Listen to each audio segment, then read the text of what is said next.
পঞ্চগড়ের বাংলাবান্ধা স্থলবন্দর দিয়ে বাংলাদেশ, ভারত, নেপাল ও ভুটানে বেড়েছে আমদানি রফতানির পরিধি। এ বিষয়ে আরও খবর জানাতে বাংলাবান্ধা স্থলবন্দর থেকে সরাসরি যুক্ত হচ্ছেন রিপোর্টার সোহাগ হায়দার। চলে যাচ্ছি তার কাছে।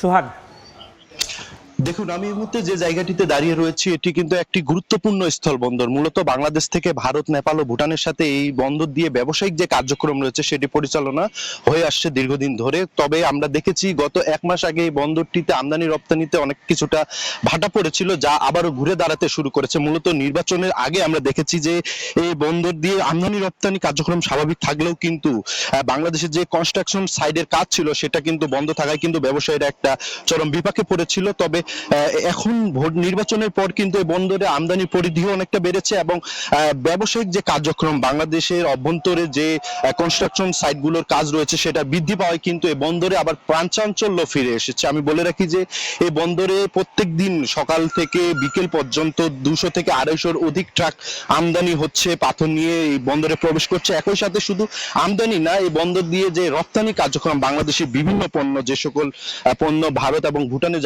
পাঠানোর প্রক্রিয়া করা হয়েছে সেগুলো কিন্তু এই বন্দর দিয়ে রপ্তানি করা হচ্ছে। এতে করে আমরা দেখেছি যে আমদানি রপ্তানি দুই দিক দিয়ে এই বন্দরটি অনেকটা কর্মযজ্ঞে ফিরে এসেছে এবং এখানকার সংশ্লিষ্ট যারা বলছেন তারা বলছেন যে বন্দরের কার্যক্রম কিন্তু যেভাবে বাড়ছে এই অব্যাহত অবস্থা থাকলে কিন্তু আগামীতে এর পরিধি আরো বাড়বে। তবে এখানে আমরা একটি সমস্যা লক্ষ্য করেছি যে বন্দর দিয়ে ভারতীয় ভিসা না মেলায় কিন্তু এই বন্দরের যে পাসপোর্টধারী যাত্রীরা রয়েছে তারা কিন্তু বিপাকে পড়ছে এবং অনেকটা সুনসান নিরাপত্তা অবস্থায় থাকছে এখানকার ইমিগ্রেশন ব্যবস্থা। তো এ ছিল আমার কাছে বাংলাবান্ধা স্থলবন্দর থেকে বন্দরের সর্বশেষ খবর।